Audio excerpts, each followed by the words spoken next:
Vamos a inclinar el rostro para orar. Padre amado, gracias, Señor, por todas las palabras que nos has traído estas noches a través de la Biblia. Gracias por el mensaje, gracias por recordarnos que no podemos hacer nada, pero tú lo haces todo. Que no hay motivo para desesperarnos, no hay motivo para pensar que no llegaremos cuando tú estás en el control de nuestra vida. Esta noche, Señor, sigue haciendo milagros, tocando las vidas, preparando la mente, el corazón, que las personas tomen su decisión. Muestra tu poder, muestra tu amor, tu misericordia, que esta noche sea una noche de poder, en el nombre de Jesús. Amén. Muy bien, queridos. La palabra de Dios es como una mina. Tú agarras una picota y vas escarbando,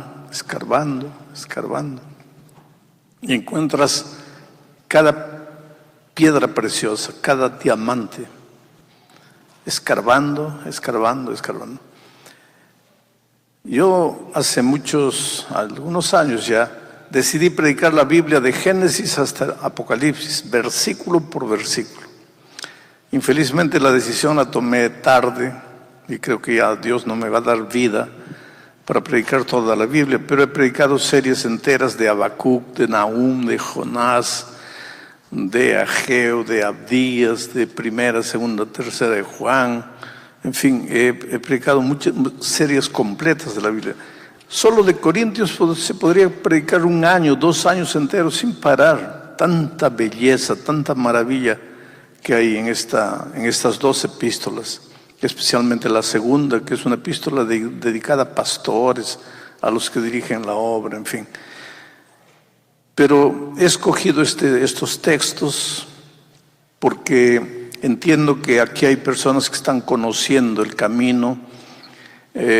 Ha sido unos días en que ustedes, los miembros de iglesia, han sido invitados para traer sus amigos, para traer personas que están conociendo la palabra de Dios, y les estamos mostrando el camino de la salvación. Entonces vamos al texto bíblico esta noche. Primera los Corintios capítulo 1, versículos 30 y 31. Vamos a empezar con el versículo 30. ¿Dónde está el texto? Muy bien. He tratado de mostrarles cómo del propio texto va saliendo el sermón. El pastor no tiene que inventar nada, solo tiene que tomar el texto. La palabra de Dios está escrita y el mensaje, el poder del mensaje brota de la palabra de Dios. Miren, mas por él se está refiriendo a Dios, porque en los versículos anteriores se está diciendo que la gloria de Dios, la sabiduría de Dios, el poder de Dios no es como el de los hombres. Los hombres también piensan que son sabios, también piensan que tienen poder, pero no se puede comparar con la gloria de Dios, con la sabiduría de Dios, con el poder de Dios. Entonces está hablando de Dios el Padre, y entonces llega el versículo 30, dice, mas por él, por Dios el Padre, estáis vosotros en Cristo Jesús. ¿Por qué por Dios? Porque fue el Padre que envió al Hijo. Por él estáis vosotros en Cristo Jesús, el cual nos ha sido hecho por Dios sabiduría, justificación, santificación y redención. Esta última palabra, redención, nosotros la conocemos en el contexto de otra manera, con otro nombre también, como glorificación. Jesucristo es para nosotros nuestra justificación, nuestra santificación, nuestra glorificación. Pero voy a tratar de hacer de este tema simple, porque el propósito de un sermón no es el sermón en sí, no es la belleza de la predicación, la belleza del mensaje. El propósito del sermón eres tú. Si yo prediqué el sermón bonito y entré a los misterios de la teología, fui de aquí, fui para allá, pero tú te vas sin entender y sin comprometerte con lo que has oído, y yo como predicador fracasé. Puedes hasta decir, qué bonito sermón, pero ¿Entendiste? ¿Y a qué te motiva ese sermón? ¿Cuál es la decisión que estás tomando por causa de ese sermón? Entonces, esto es lo importante. Y voy a hacer del mensaje de la teología, profunda teología en ese texto, pero voy a tratar de hacer de esa teología conceptos de vida práctica que te puedan ayudar. La palabra clave para mí, la frase clave es en Cristo Jesús. Me pidieron para escribir la devoción matutina del año 2021 y la estoy escribiendo, y su título, el título de la devoción matutina será En Cristo. Y estoy tomando todos los versículos de la Biblia que mencionan en Cristo, en Jesús, en el Señor, en Jesucristo, en Él, y hay más de 365. Y el título del devocional será En Cristo. Y esta es la clave de la vida cristiana, en Cristo, estar en Cristo. Si tú tuvieras la seguridad de que estás en Cristo, ya esa es la vida cristiana. Ya no tienes que preocuparte que cuando viene la persecución, que si Jesús viene hoy, que si viene mañana. Estás en Cristo. Y Él puede venir hoy, puede venir de aquí a 50 años. Tú estás en Cristo. Estás listo para ir con Él. Y estás listo para morir. Si mañana tienes que morir, o hoy, dentro de 2 horas mueres de accidente de tránsito. Porque la vida es interesante. La semana pasada estaba predicando en República Dominicana, en nuestra universidad, una noche, y una hermana traía a su amiga para escuchar la palabra de Dios. Y esa hermana vivía al frente de la universidad. Y atravesando la calle fue atropellada. Ella murió, la hermana, y la amiga que ella traía para escuchar la palabra de Dios por primera vez salió completamente herida. A veces uno se pregunta, ¿por qué? Ella no estaba yendo a una obra de teatro, a un musical, no estaba yendo al cinema, no estaba yendo a pasear, no estaba yendo a trabajar, estaba yendo a encontrarse con Dios. ¿Por qué? Son los misterios de la vida. Cuando la tormenta llega a tu vida, si tú no estás en Cristo, no eres capaz de entender por qué. Cuando un cáncer golpea tu vida, si tú no estás en Cristo, no vas a entender por qué. Cuando tu hijito tiene 3 años y descubren que está con leucemia y lo ves sufrir 2, 3 años hasta que descanse a los 5, no vas a entender por qué. Pero cuando estás en Cristo, todo va a tener sentido. Hasta las cosas que no tienen sentido van a tener sentido. El secreto de la vida cristiana es estar en Cristo, estar en Cristo. Solo que sabes cuál es el problema, que nosotros filosofamos mucho en esa frase, estoy en Cristo. ¿Qué es estar en Cristo? Algunos piensan que es venir aquí, cantar, emocionarse, oh, estoy en Cristo. Nada contra la música. Nada contra los himnos. Pablo dice, canta himnos. Ni nada contra la emoción, porque la emoción fue colocada por Dios en nuestro corazón.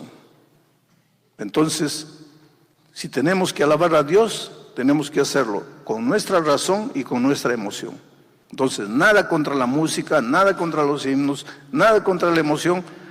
Y tampoco nada contra levantar la mano, llorar y decir, oh Señor, estoy en Cristo, estoy en Cristo. Nada contra eso. Pero eso no es estar en Cristo. Este es el problema. Eso no es estar en Cristo. Y cuando tú piensas que porque vienes, porque te emocionas, porque cantas y porque lloras, ya estás en Cristo, estás completamente equivocado. Entonces no estás en Cristo.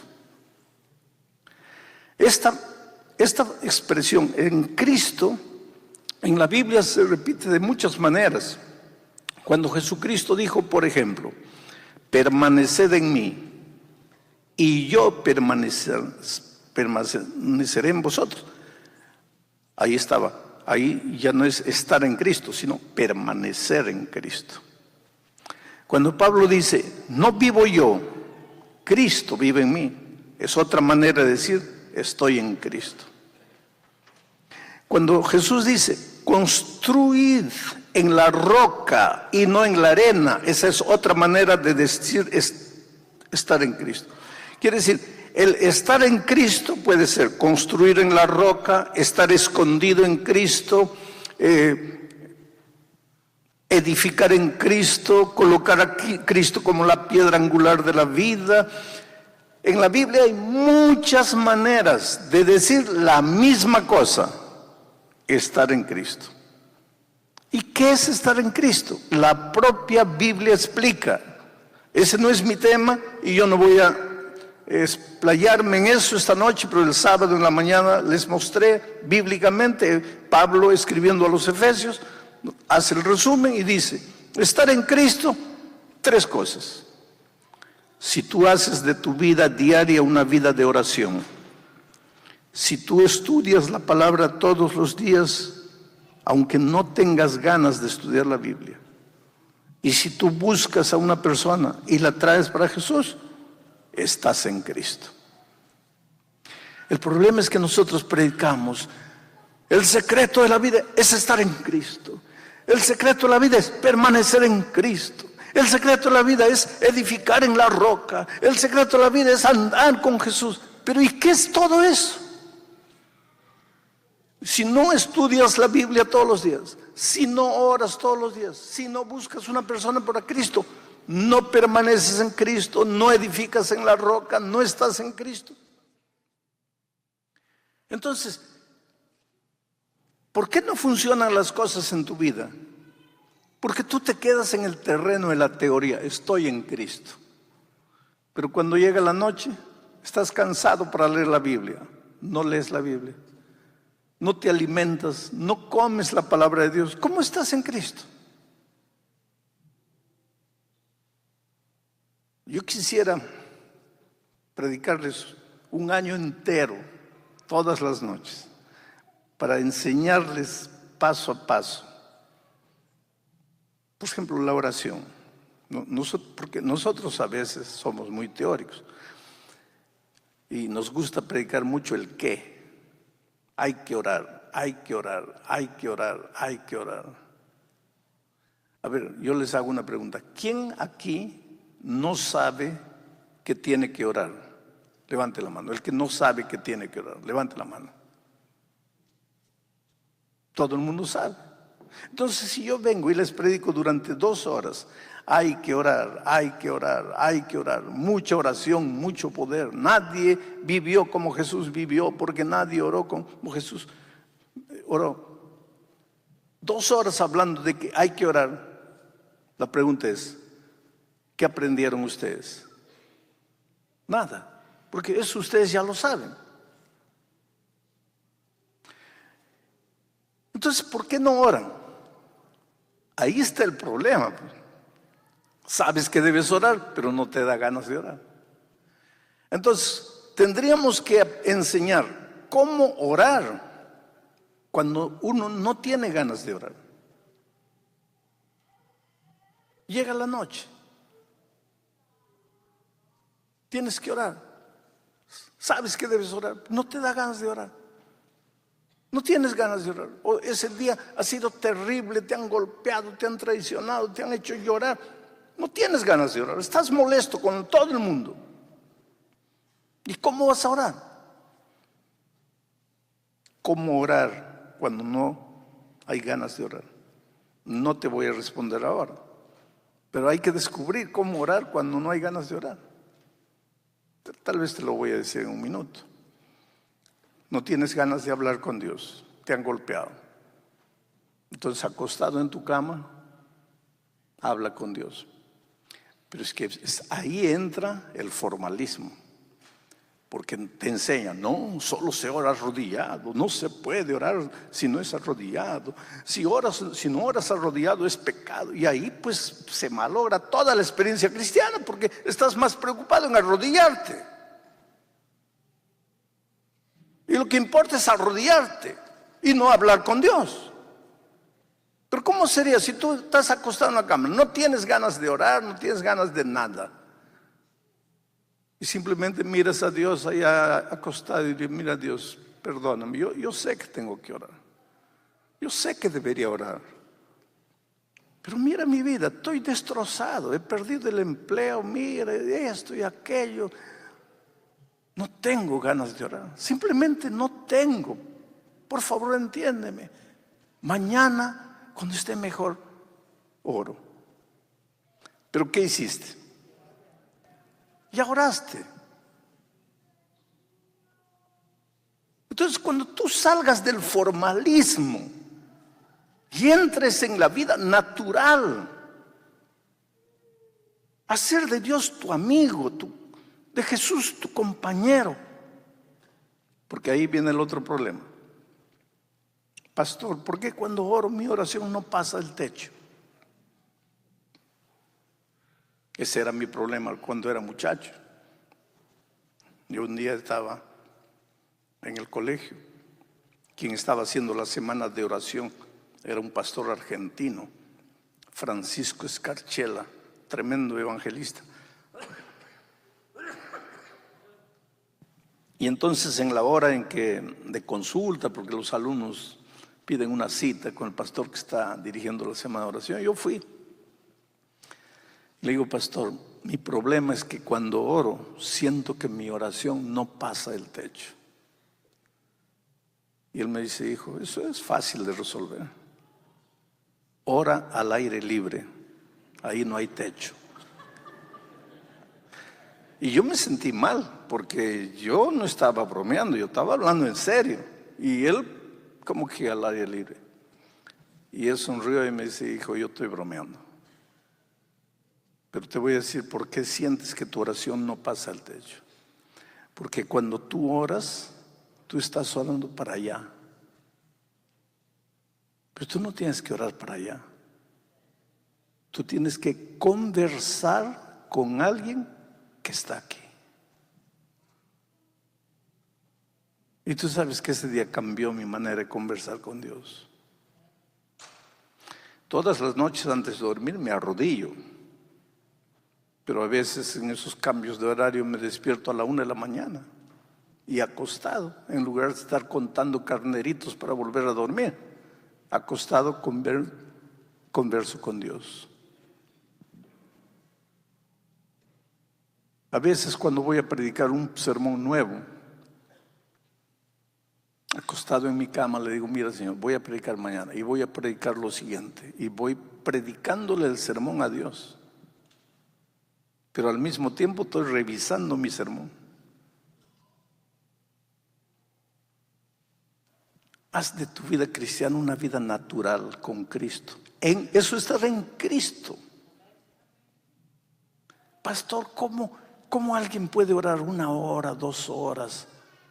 Me dice un hermano, porque a mí mi oración en 2 minutos se me acaba, ya no tengo más que hablar. ¿Qué más voy a orar? ¿Sabes por qué tu oración se acaba en 2 minutos? Porque tu oración es, Padre nuestro que estás en los cielos, santificado sea tu nombre. Perdóname mis pecados de pensamiento, de acción, de palabra. Dame una buena noche de descanso. Bendice a mi papá, a mi tío, a mi abuelo, a mi tía, a mi bisabuelo, a mi tatarabuelo. Pues en 3 minutos ya se te acabaron los parientes. Eso no es oración. Pero entonces, ¿qué hago? Pues haz lo que la sierva del Señor dice, que orar es abrir el corazón a Dios como a un amigo. Conversa. ¿Y de qué conversan los amigos? Conversan de todo, conversan de dinero, de comida, de deportes, conversan de todo. Igualito haz con Dios, habla. Pero pastor, ¿cómo? Empieza a hacer una cosa que te voy a aconsejar. Esta noche, habla con Dios y dile así, mira Señor, te voy a contar el sermón que oí hoy día. Y cuéntale todo lo que has entendido. Y cuando te das cuenta ya has orado 15 minutos. Cuéntale todo lo que te ha pasado desde la mañana, desde que te levantaste. ¿Qué te pasó en el trabajo? ¿Cómo te fue? ¿Qué te dijeron? ¿Qué hablaste con tu compañero? Cuéntaselo. Pero pastor, ¿para qué le voy a contar? No le vas a contar para informarle a Dios nada, porque Dios sabe todo lo que te ha pasado. Entonces, ¿para qué le cuento? ¿Para qué? Para cultivar el compañerismo, para estar en Cristo, no para informarle. Estar en Cristo, oración. Y Pablo dice en todo tiempo, 24 horas por día. ¿Y a qué hora trabajas? ¿A qué hora comes? ¿A qué hora estudias? ¿A qué hora duermes? Si tienes que estar en oración 24 horas por día. Pues ese es el asunto. Tienes que aprender, y esto es, yo les digo, a estas alturas de mi vida no he aprendido todavía. Tienes que aprender a vivir las 24 horas por día, haciendo lo que hagas, manejando tu carro, trabajando, cocinando, vendiendo, comprando con Cristo, con la sensación.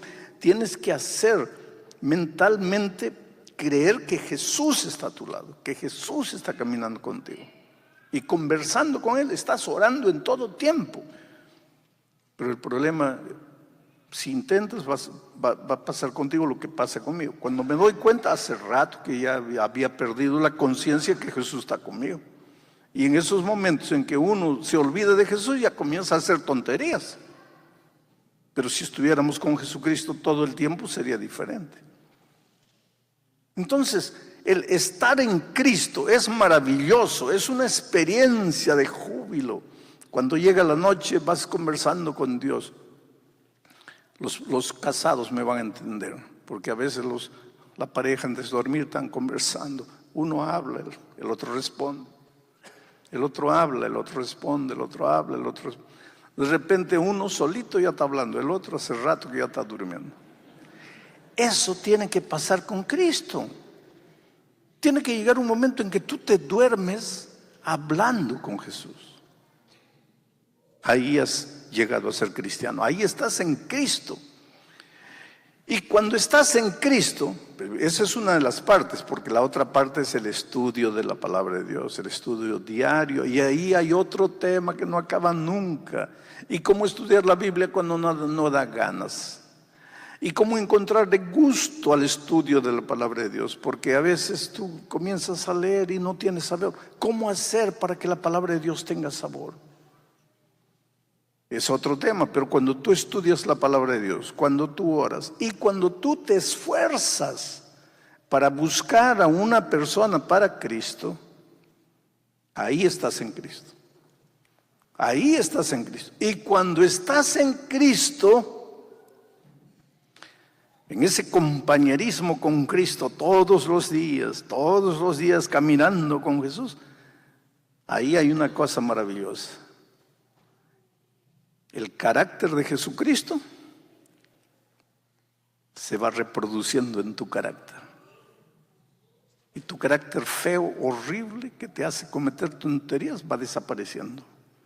Y el carácter de Cristo va apareciendo en tu vida. ¿Por qué? Porque estás caminando con Jesús todos los días. Eso es inevitable.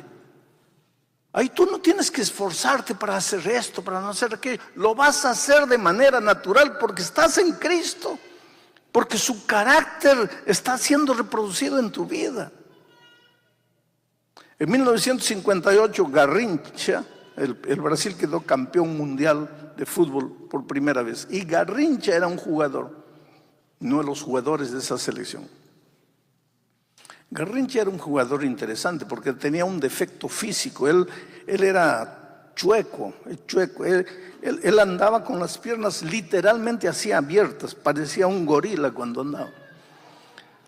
Y bromeando decían que una manada de bueyes podía pasar por entre las piernas porque él andaba así. Ahora, lo curioso es cómo un jugador con un defecto físico así era capaz de driblear,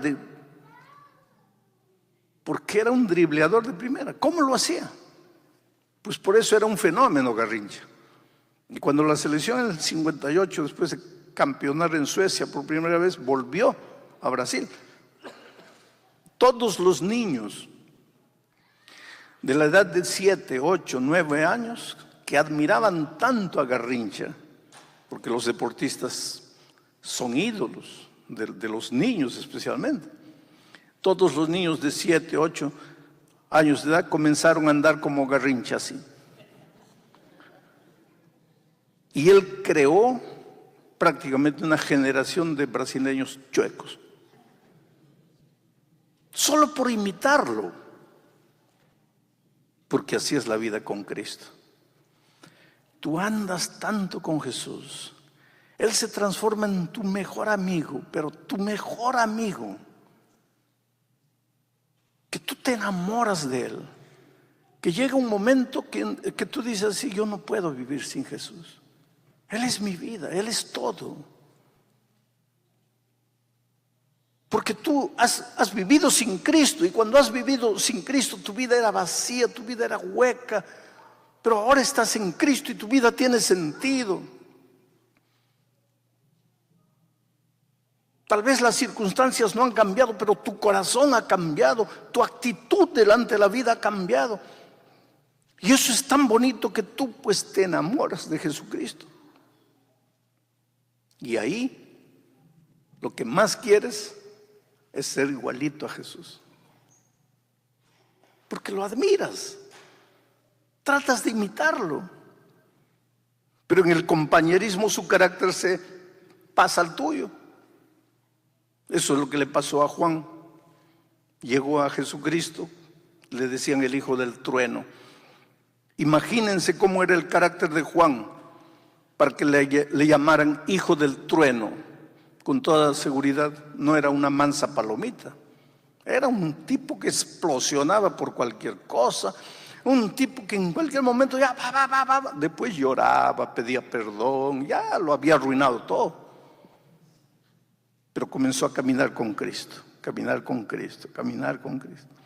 Y cuando lo encontramos ya viejito en la isla de Patmos, ya no le llaman el hijo del trueno, ahora le llaman el discípulo del amor.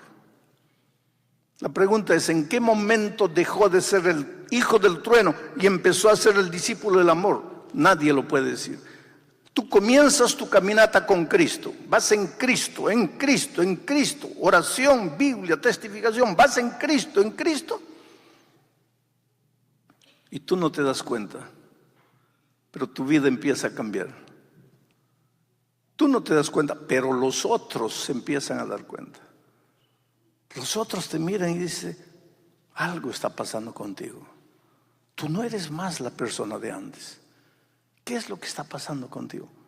¿Y sabes lo que está pasando? El carácter de Cristo está comenzando a aparecer en tu vida. Y tu carácter horrible, pecaminoso, está comenzando a desaparecer.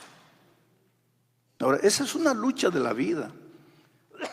No creas que ese caminar con Cristo dura 1 año, 2 años, 3 años. Esa es una caminata que te dura toda la vida. Por eso el texto dice: mas por Él, por Dios, estáis vosotros en Cristo Jesús. ¿Y qué es lo que Jesús ha hecho por ti? El cual nos ha sido hecho por Dios sabiduría. O sea que cuando tú le entregas la vida a Jesús, cuando estás en Cristo, eres un hombre sabio, pero no sabio conforme a los rudimentos del mundo, sino sabio con la sabiduría de Dios. Tú miras la vida desde arriba, contemplas la vida. Mirar la vida desde arriba es interesante, pero eso solo cuando estás en Cristo. Mirar la vida de arriba es interesante, porque cuando miras la vida desde abajo, todo es problema, problema, problema. Delante de los problemas no sabes cómo resolver, no sabes cómo salir. Te voy a hacer una ilustración. Vamos a decir que tú te vas al estadio a ver un partido de fútbol. No estoy diciendo ve al estadio, estoy diciendo vamos a decir que tú te vas al estadio a mirar un partido de fútbol. ¿Dónde se sientan los jugadores? ¿Dónde se sientan los que van al estadio a mirar el partido? ¿Dónde se sientan? Se sientan arriba, en las galerías. Porque si se sientan abajo no ven nada. Ellos pagan para ver, entonces se sientan arriba. ¿Y dónde están los jugadores? Los jugadores están en el campo, abajo. Ahora, lo que tú no sabes es que la visión que los jugadores que están abajo tienen del campo es una visión. Y la visión de los que están sentados arriba es otra visión. Y te explico. Vamos a decir que aquí la mayoría, ¿de qué nacionalidades? ¿Dónde está el pastor? Que son mexicanos, argentinos, brasileños, pero porque necesito saber para usar los ejemplos. Son chilenos. Muy bien. Vamos a decir que Chile. Falta 5 minutos para terminar el partido de Chile con Brasil por la clasificación para el Mundial. ¿Para qué metiste a Chile? Y Vidal agarra la pelota. No, vamos a decir que... dame otro jugador. Sánchez agarra la pelota. Y Sánchez está abajo, y desde abajo tiene una visión. Pero tú estás arriba, y desde arriba tienes otra visión. Y desde arriba tú ves que Vidal está corriendo por la punta derecha. Y comienzas a gritarle a Sánchez: Sánchez, abre los ojos, Sánchez, mira Vidal, por favor, mira Vidal, Vidal está solo, Vidal, Sánchez.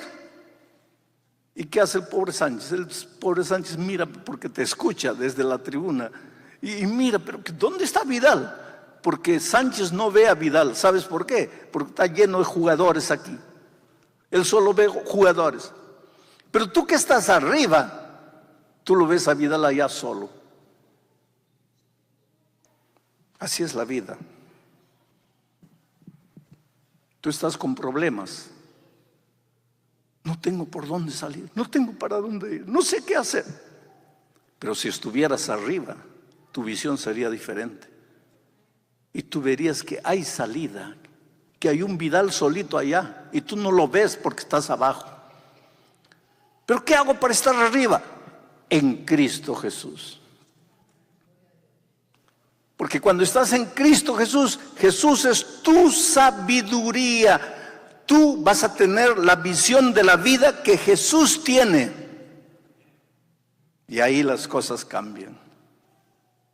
Cambian completamente. Una chica se queda embarazada soltera. Si no está en Cristo, ¿cuál es la salida? El aborto. Pero si se arrepiente y está en Cristo, ahí la visión es diferente. Ve otros caminos y otras posibilidades. Tú estás sin dinero, endeudado, necesitas pagar. ¿Cuál es la salida? La única salida es robar. Pero si tú estuvieras en Cristo, verías que hay otras salidas. Pero tienes que estar en Cristo. ¿Y qué cosa es estar en Cristo? No es emoción, no es simplemente ir a la iglesia. Estar en Cristo, orar, estudiar la Biblia, buscar una persona para Cristo. Ahí estás en Cristo. Pero Jesús también es tu justificación, tu santificación y tu redención. Justificación es tu perdón. No te preocupes cómo has vivido, qué es lo que has hecho en la vida, eso no importa. Es tu justificación, tu perdón. Dios te perdona todo. Jesús dijo: todo pecado le será perdonado al ser humano. Todo. No hay superlativo para la palabra todo. No existe más todo. Más todo no existe. Eso está idiomáticamente errado. Más todo, no. Todo. ¿Y por qué todo? ¿Por qué no hay más todo? Porque todo es todo. Ya no hay nada más encima de todo. Todo es la plenitud. Y Jesucristo dice: todo pecado, todo. Asalto a mano armada, tráfico de drogas, robo, homosexualismo, prostitución, adulterio, miseria. Imagina lo peor de lo peor de lo peor. Jesús viene ahí y dice: todo pecado le será perdonado al ser humano. Tú no tienes derecho a salir esta noche pensando, pastor, he cargado durante 20 años un pecado y pienso que no hay perdón para mí. Todo pecado le será perdonado al ser humano. Todo. Entonces, en el momento de la justificación, Él te da el perdón. Pero después va la santificación. ¿Qué cosa es la santificación? El caminar con Cristo a lo largo de la vida. A través de la oración, de la Biblia, de la testificación, vas caminando, caminando. Y en ese caminar, el carácter de Jesucristo va pasando a tu vida. Y tú vas cambiando. Tú no te das cuenta, pero los otros se dan cuenta. Pero así mismo, mientras estés en este mundo, vas caminando con Jesús. Pero en tu corazón, la tendencia a irte para el mal, a irte para el camino del pecado. Aunque estás andando con Jesús, la tentación de irte para el camino del pecado. Y hay muchos que se desesperan y dicen, pero pastor, ¿por qué? Si yo oro todos los días, si yo estudio la Biblia, si yo busco una persona para Cristo, ¿por qué no desaparece esto? Es que eso no va a desaparecer hasta cuando Cristo venga. Solo cuando Cristo venga, esto mortal será vestido de inmortalidad. Y esto corruptible será vestido de incorruptibilidad. Esa es la redención, la glorificación. Cuando finalmente Jesús va a meter la mano así en tu corazón, va a arrancar la naturaleza pecaminosa, la va a extirpar. Ahí sí nunca más vas a tener ganas de pecar. ¿Por qué? Porque la fuente de los deseos pecaminosos, de los pensamientos, de los sentimientos, de las acciones pecaminosas, la fuente es la naturaleza pecaminosa. ¿Y por qué en esta tierra, por más que quieres servir a Dios, tienes ganas de pecar? Porque la fuente todavía está ahí, en estado cadavérico, pero está ahí, incomodándote. Pero cuando Cristo venga en la glorificación, ahí sale y se acabó. Ahí sí te vuelves angelito.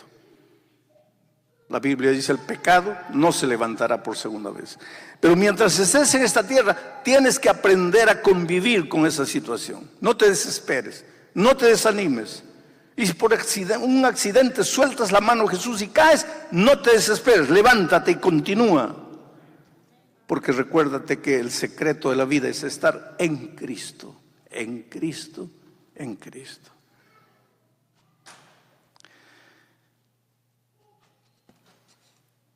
Yo conocí a un traficante de drogas, asesino, hombre malo,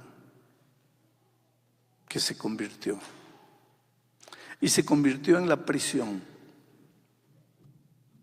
Y se convirtió, entre otras cosas, gracias a sermones que le llevaban en cassette, en los tiempos de los famosos cassettes. Y él escuchaba, y el Espíritu de Dios fue trabajando en su corazón. Y un día clamó a Dios y le dijo, Señor, yo soy malo. Yo no puedo. Yo puedo hasta querer cambiar de vida, pero yo no puedo cambiar. No puedo. Y sin darse cuenta, él estaba dando el primer paso. ¿Cuál es el primer paso? Ya lo dije las otras noches. No puedo. Y él ya estaba dando el primer paso cuando, y llorando, levantó los ojos al cielo y dijo, Señor, yo no puedo. Pero entonces él dijo así, Señor, pero tú no eres Dios. Y yo escucho estos sermones aquí de tantas historias de hombres, de mujeres que tú transformas. Si tú pudiste transformar a ellos, puedes transformarme a mí también. Y sin darse cuenta estaba dando el segundo paso. Tú no puedes, pero el segundo paso, Dios sí puede. Entonces él cayó en la tierra llorando y dijo, Señor, estoy aquí. Haz algo por mí porque yo no puedo. Y sin darse cuenta estaba dando el tercer paso, entregándose al Señor Jesús. Y Jesús lo transformó allí en la prisión. Hombre malo, hombre temido en la prisión. Cuando después de su encuentro con Cristo salió y los otros presos empezaron a ver su vida transformada, muchos pensaron que él estaba con alguna estrategia, siguiendo algún plan para controlar la prisión. Pero a medida que los días pasaron, se fueron dando cuenta que ese hombre se había encontrado con Jesús. Y como tenía mucho tiempo en la prisión, pasaba leyendo la palabra de Dios y leyendo la palabra de Dios y leyendo. Y sin darse cuenta, lo que estaba haciendo es alimentar la nueva naturaleza, alimentar la nueva naturaleza. Y cada día se sentía más victorioso y más victorioso. Y conversaba con Dios. Y aquel hombre temido en la prisión pasó a ser un hombre respetado. Y más adelante pasó a ser un hombre admirado. Y más adelante los presos lo buscaban para recibir consuelo de él.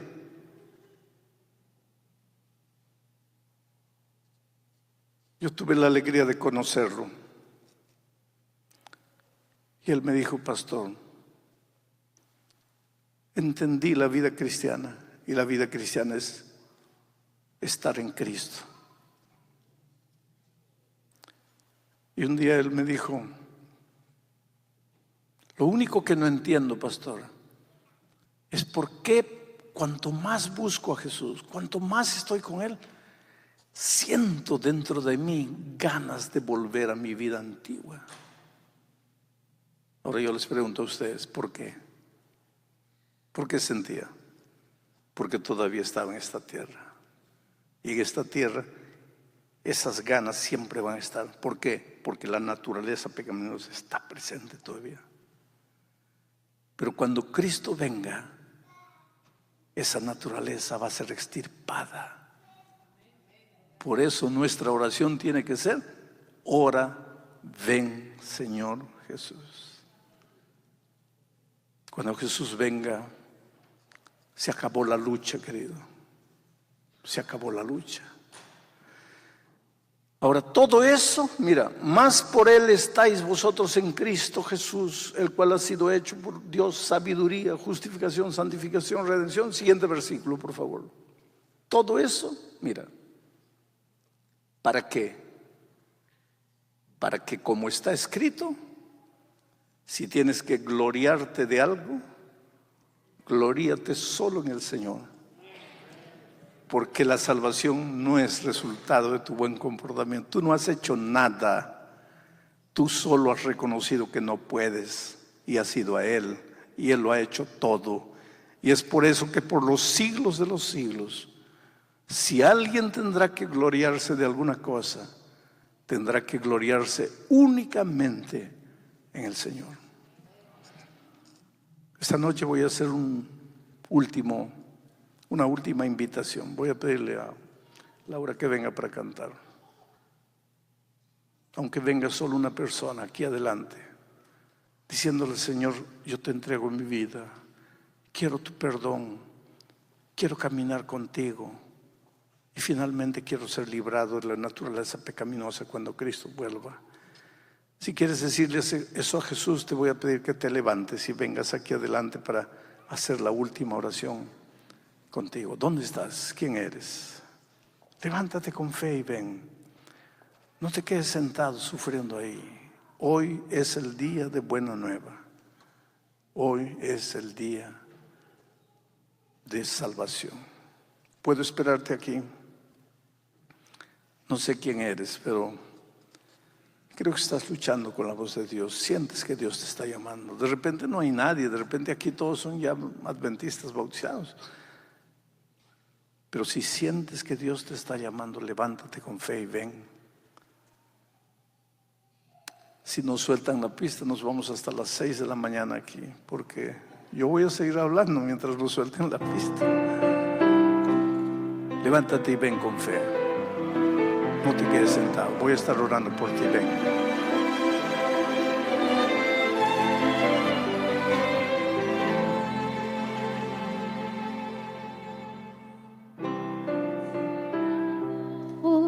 De tu Salvador, endurezcas más ya tu corazón. Estas son palabras del Espíritu de Dios. Y otra vez viene a ti. No resistas más al llamado.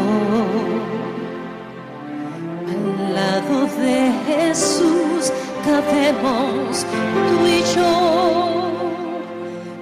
Cristo nos restaura con el toque de su amor. ¿Y cuál será